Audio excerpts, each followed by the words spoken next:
जय हिंद दोस्तों। आज संविधान का भाग 5 के बारे में हम चर्चा करेंगे। भाग 4 भाग 4 का मैंने पढ़ा दिया है इसके पहले। अब भाग 5 के हम आज डिस्कस करेंगे। देखिए, संविधान में कुल 22 भाग होते हैं, 12 अनुसूचियाँ, 395 अनुच्छेद होते हैं, जिसमें संविधान का 5वां चैप्टर हम पढ़ाने जा रहे हैं। 5वें चैप्टर में क्या है? 5वें चैप्टर में कुल टोटल केंद्र के बारे में बात किया गया है। जिसमें 52 से लेके 151 तक का जो आर्टिकल है, वो केंद्र के बारे में ही है। सभी जो है उसमें जो भी पदाधिकारियों के बारे में बात की गई है, सब केंद्र के बारे में बात की गई है। राष्ट्रपति हुआ, प्रधानमंत्री हुआ, मंत्रिपरिषद हुआ, सब केंद्र के बारे में बात की गई है। कैग हुआ और आपके सुप्रीम कोर्ट वाले जो जज हुए, सुप्रीम कोर्ट हुआ, ये सब केंद्र के बारे में बात की गई है। संविधान के भाग भाग 5 में राज्य के बारे में बात नहीं की गई। जो स्टेट है ना अपना, उत्तर प्रदेश, बिहार, इनके बारे में इसमें बात नहीं की गई है। भाग 5 में टोटल केंद्र के बारे में बात की गई, बस इतना ही जानिए। अनुच्छेद 52 से 151 तक केंद्र के बारे में चर्चा है। अब कार्यपालिका की अगर चर्चा करें तो भाग 5 में कार्यपालिका है, जो 52 से 78 तक कार्यपालिका के बारे में चर्चा की गई है। जो कार्यपालिका मतलब कार्यपालिका, कार्यों का पालन करने वाला। कार्यों का पालन करने वाला का मुख्य कौन होता है? राष्ट्रपति होता है। अब इनके अंडर में जितने भी रहते हैं सभी काम करते हैं। अब राष्ट्रपति के बारे में हम बात करेंगे। अनुच्छेद 52 से 61 में राष्ट्रपति के बारे में चर्चा की गई है। राष्ट्रपति जैसे आपके घर के बाबा होते हैं ना, बुढ़ऊ बाबा, उसी तरह राष्ट्रपति होते हैं। मतलब घर का प्रधान तो वही माने जाते हैं, असली मुखिया वही हैं, लेकिन शासन कौन करता है? पिताजी आपके करते हैं, आपके पापा करते हैं। इनका शादी, जब आपकी शादी होगी, शादी कार्ड में सबसे पहले दादा का नाम पड़ेगा, बाबा का नाम पड़ेगा, जो बुढ़ऊ हैं घर के। आपके बाबा की तरह राष्ट्रपति होते हैं, बिना सींग पोंछ का। किसी को मार नहीं सकते, किसी को रोक नहीं सकते। शासन घर का कौन करता है? पिताजी करते हैं। उसी तरह देश का शासन कौन करता है? प्रधानमंत्री करता है। राष्ट्रपति तो बस मुंडी हिलाने के लिए, हाँ यस नो करने के लिए हो जाते हैं, हाँ ठीक है करो कोई बात नहीं। जैसे घर के बाबा होते हैं, ठीक है यहाँ जा रहे हैं, बोले हाँ ठीक है जाओ कोई बात नहीं। तो उसी तरह राष्ट्रपति होता है। 52 से 61 के बारे में, राष्ट्रपति के बारे में चर्चा की गई है। अनुच्छेद 52 में बताया गया है भारत का एक राष्ट्रपति होगा, यानी राष्ट्रपति का पद ही है अनुच्छेद 52 में। अनुच्छेद 53 में राष्ट्रपति कार्यपालिका का प्रधान होता है। हमने बताया ना, घर का मालिक बाबा, तो अनुच्छेद 53 में है देश का मालिक राष्ट्रपति। अनुच्छेद 54 में राष्ट्रपति का निर्वाचन कैसे होगा? राष्ट्रपति का निर्वाचन अप्रत्यक्ष निर्वाचन होता है, मतलब इनडायरेक्ट होता है, डायरेक्ट नहीं होता। जैसे हम लोग एमपी एमएलए प्रधान को चुन लेते हैं, तो डायरेक्ट चुनते हैं, आम जनता चुनती है, लेकिन राष्ट्रपति को डायरेक्ट नहीं चुना जाता है। हम लोग एमपी एमएलए को चुन लेते हैं, एमपी एमएलए उन्हें चुनता है, किसे? राष्ट्रपति को चुन लेता है। ये 52 अनुच्छेद 52 में जो राष्ट्रपति का पद है, ये ब्रिटेन में भी, जैसे ब्रिटेन में क्या है, रानी है, उनके पास भी दम-वम नहीं रहता, खाली प्रतीक के रूप में रहते हैं कि बस उन्हें कोई पावर नहीं है। ऐसे इसी इनका भी एक समझिए, एक राष्ट्रपति है, घर के दादा हैं, बाबा हैं, ये बस बुढ़ऊ बैठे रहेंगे। 53 में कार्यपालिका प्रधान होता है। जितने भी कार्यपालिका होते हैं, कार्यों को करने वाले तो हों, उनका प्रधान होता है। भले ही शासन ना करें, खाली दस्तखतिया कर देंगे, बस लो जाओ करो, यही करेंगे, जैसे घर के बाबा होते हैं। औपचारिक रूप से माना तो यही जाता है, घर का बाबा मालिक है, बुढ़ऊ मालिक हैं घर के, उसी तरह राष्ट्रपति भी मालिक घर के माने जाते हैं। अनुच्छेद 54 में राष्ट्रपति का निर्वाचन कैसे होगा? राष्ट्रपति का निर्वाचन अप्रत्यक्ष होता है।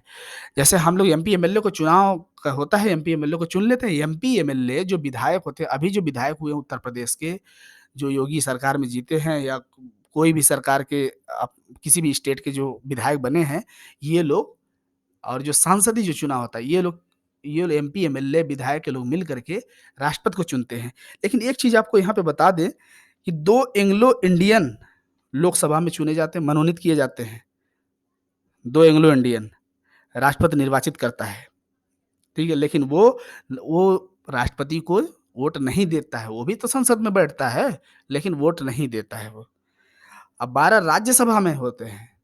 देखिए वहाँ 2 कमरा है, एक कमरे में लोकसभा के लोग जाके बैठते हैं, जो लोकसभा का चुनाव होता है, और दूसरे कमरा में राज्यसभा के लोग बैठते हैं।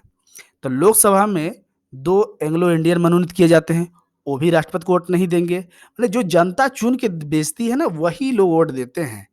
जो मनोनीत किए जाते हैं, वो वोट नहीं देते हैं। राज्यसभा में 12 मनोनीत होते हैं, तो 12 मनोनीत राष्ट्रपति करता है राज्यसभा में, तो वो भी राष्ट्रपति को वोट नहीं देते हैं, वो नहीं दे सकते। जो हम लोग चुन के भेजते हैं, वही राष्ट्रपति को वोट दे सकते हैं। अनुच्छेद 55 में है, राष्ट्रपति का चुनाव प्रक्रिया, राष्ट्रपति का चुनाव का कैसे होगा?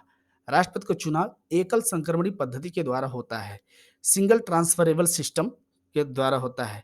जैसे हम लोग जैसे चुनाव विधायकी हुआ और एमपी का हुआ, मेंबर ऑफ पार्लियामेंट का, जो लोकसभा का चुनाव होता है, तो हम लोग कैसे चुनते हैं? हम लोग जिसका सबसे ज़्यादा वोट होता है, वो जीत जाता है। लेकिन यहाँ पे ऐसा नहीं है, यहाँ पे सिंगल ट्रांसफरेबल सिस्टम होता है। इसके लिए हम अलग वीडियो बनाएँगे पूरी राष्ट्रपति पे कि कैसे सिंगल ट्रांसफरेबल सिस्टम होता है, इसको हम अलग से बताएँगे।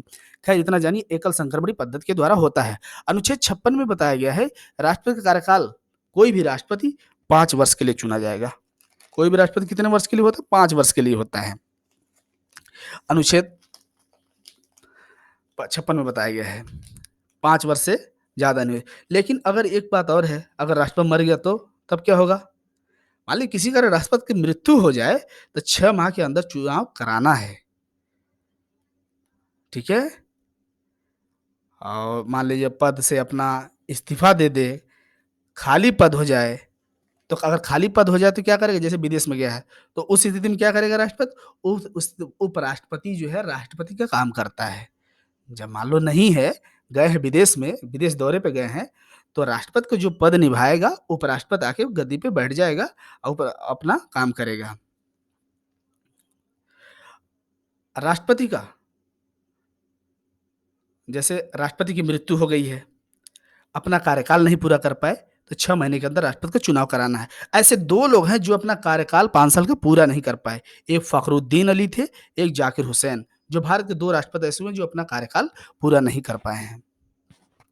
अनुच्छेद 57 में है कि भारत का कोई भी राष्ट्रपति दोबारा राष्ट्रपति का चुनाव लड़ सकता है। कोई भी भारत का राष्ट्रपति हो ना, वो राष्ट्रपति का चुनाव लड़ सकता है। ये नहीं, जैसे अमेरिका में क्या है, अमेरिका में कोई भी राष्ट्रपति 2 बार के बाद नहीं बन सकता है। लेकिन भारत में ऐसा नहीं है। भारत में है कि आप जितने एक बार राष्ट्रपति बन गए, दोबारा भी बन सकते हैं, तीसरे बार भी चुनाव लड़िए, जीत जाते हैं तो फिर भी आप बन सकते हैं। तो यहाँ पे चुनाव की कोई बाउंडेशन नहीं है कि आप 2 बार लड़ें या 3 बार लड़ें। अनुच्छेद 58 में राष्ट्रपति की योग्यता के बारे में बताया गया है कि राष्ट्रपति की योग्यता क्या होनी चाहिए। देखिए, राष्ट्रपति अनपढ़ हो, वो भी बन जाएगा। राष्ट्रपति को पढ़ने की ज़रूरत नहीं है कि पढ़ के आए तो राष्ट्रपति होगा। जैसे नेता चुन के जाते हैं, एमपी, एमएलए चुन के जाते हैं, तो इनको एजुकेशन की ज़रूरत थोड़ी होती है, ये पढ़े लिखे हों। ऐसा संविधान में नहीं है, ये अनपढ़ भी हो सकते हैं। तो राष्ट्रपति को एजुकेशन की ज़रूरत नहीं है, अनपढ़ भी हो सकते हैं। वैसे तो पढ़ा लिखा होना चाहिए, लेकिन अनपढ़ भी हो तो भी चल जाएगा। इनकी योग्यता यही है। भारत का नागरिक होना चाहिए, 35 साल का उम्र कंप्लीट कर लिए हों, 35 साल एज होना चाहिए। लोकसभा सदस्य बनने लायक हों। जैसे बहुत सारे देखे होंगे, बहुत सारे क्रिमिनल नेता बन जाते हैं, जो संसद में बैठे हुए हैं। ते भी ये पहुँच जाते हैं और उसी में से राष्ट्रपति बन जाए। जब उनके लिए उसी में से तो राष्ट्रपति का तो बन जाए, जो लोकसभा का सदस्य होने की, जब यहाँ पे है कि लोकसभा की योग्यता होना चाहिए बनने की, तो लोकसभा का सदस्य बनने की योग्यता कौन रखता है? जो नहीं पढ़ा वो भी रखता है, जो क्रिमिनल है वो भी रखता है।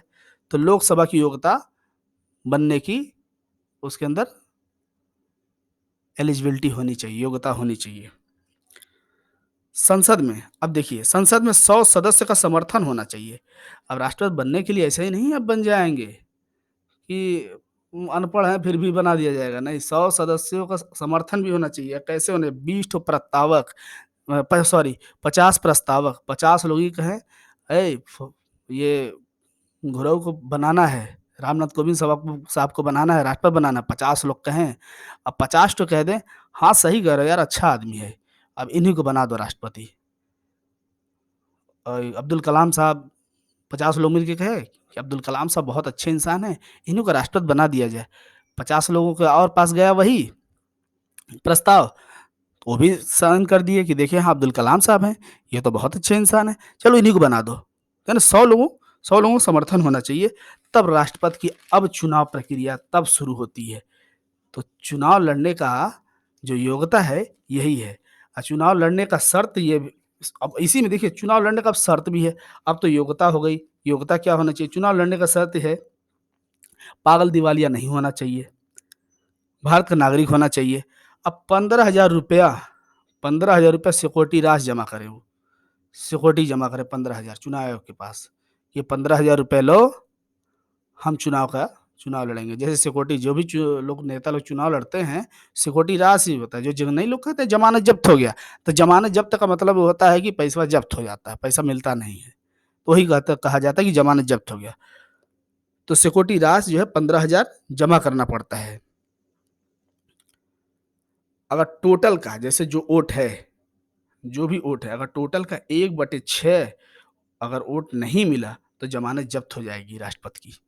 1/6 मत मिलना चाहिए, ठीक है?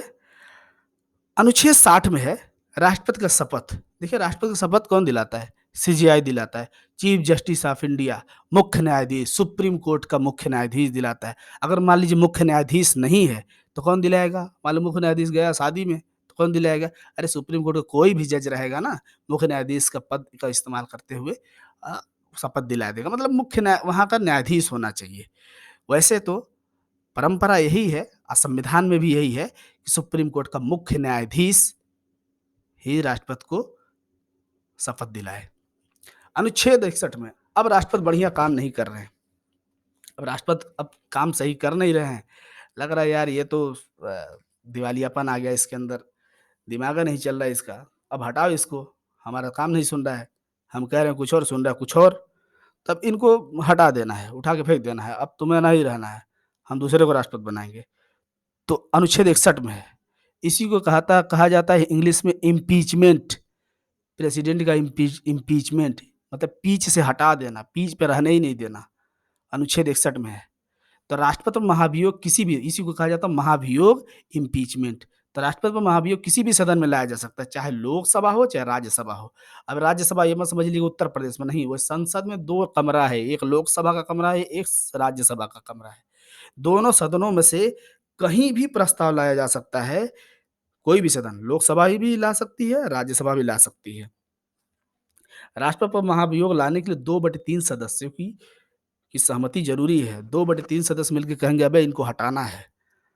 जो लोकसभा चुन के जाते हैं, उसमें 2/3 सदस्य मिलके कहेंगे कि अबे इनको हटाना है। तो 2/3 मतलब कि 3 भाग कर लीजिए। अब 3 भाग में से 2 भाग ऐसे हैं लोग, मतलब 2/3 का मतलब होता है कि 3 भाग कर लीजिए। 552 अगर हो रहे हैं, उसमें 3 पार्ट में बाँट लीजिए, 2 पार्ट के जितने सदस्य हैं, उसमें से वो लोग कह दें, "अबे! इनको हटाना है, ये राष्ट्रपति सही नहीं लग रहा है, इनको हटा देना है। हटाओ, इनको दूसरा बनाया जाएगा।" तो लोकसभा या राज्यसभा में कितने होते हैं? 245 होते हैं। तो राज्यसभा में भी 2/3 सदस्य अगर कह दें, "यार, इनको हटाना है यार, हटाओ इनको राष्ट्रपति को, राष्ट्रपति सही नहीं है ये तो, दूसरा राष्ट्रपति बनाया जाएगा। ये हमारा काम नहीं सुन रहा है।" तो हटा देंगे। तो हटाएँगे, कैसे हटाएँगे? तो 2/3 सदस्य, इसी को कहा जाता है विशेष बहुमत भी कहा जाता है। विशेष बहुमत से लाना पड़ता है कि भाई इनको हटाना है। 2/3 सदस्य कहते हैं, "अरे यार अब इनको हटाओ।" तो मान लीजिए लोकसभा में आया, तो लोकसभा में 2/3 सदस्य कह दिए, "हाँ, चलो हटाओ।" अब ये जाएगा राज्यसभा में फिर पारित होने के लिए, कि राज्यसभा में 1/4 सदस्य की सहमति ज़रूरी है। जैसे लोकसभा में पारित हो गया, 2/3 सदस्य क्या कर दिए, बोले कि हाँ, हटाना है। अब वो राज्यसभा में दूसरे कमरे में चला गया। दूसरे कमरे में राज्यसभा है। राज्यसभा में चला गया कि आप इस पे भी साइन कीजिए, राष्ट्रपति साहब को हटाना है। अब राज्यसभा वाले क्या करेंगे, उस पे अब सोचना शुरू कर देंगे। दस्तखत करें कि ना करें, साइन करें कि ना करें। तो वहाँ पे 1/4 सदस्य का, टोटल सदस्यों का नहीं, 1/4 सदस्य, जितने सदस्य हैं, मान लीजिए 245 सदस्य, तो उसमें का 1/4 निकाल लीजिए, 1/4 कितने सदस्य होते हैं?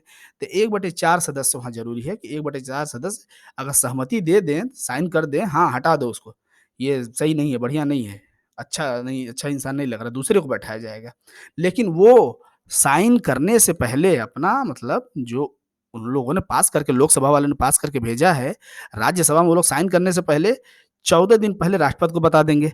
राष्ट्रपति से कह देंगे कि आपके खिलाफ महाभियोग लाया जा रहा है, आपको उठा के फेंकने के लिए, आपको हटाने के लिए, 14 दिन पहले। तब पारित करके भेजना है फिर लोकसभा में, लो भैया हम पारित कर दिए हैं। तब वो 14 दिन इसलिए दिया जाता है कि भाई राष्ट्रपति भी जाने हमको काहे हटाया जा रहा है। तो राष्ट्रपति अपना पक्ष 14 दिन के अंदर रखता है। अगर राष्ट्रपति अपना पक्ष रखने में सफल हो जाता है, तब तो भैया बच जाते हैं। अब हमको नहीं हटाओगे। वो कहेगा भाई काहे हम तो कुछ नहीं करे हैं, कोई गलती नहीं की है, क्यों हमको हटा रहे हो? अपना 14 दिन के अंदर पक्ष रख दिए। अब दोनों लोगों में पारित नहीं हो पाया, अपना पक्ष रखने में सफल हो गए, तो राष्ट्रपति हटेंगे नहीं। अगर 1/4 सदस्य राज्यसभा में पारित कर दिए, तब तो भाई गई लो, तब तो जाओ, अब राष्ट्रपति नहीं बनना है, अब दूसरा रास्ता देखो, तो राष्ट्रपति को हटा दिया जाएगा। अब तक जो है ना, किसी को राष्ट्रपति हट मतलब किसी को ऐसा हुआ नहीं है कि राष्ट्रपति को हटाना पड़े। आज के लिए यहीं तक, धन्यवाद।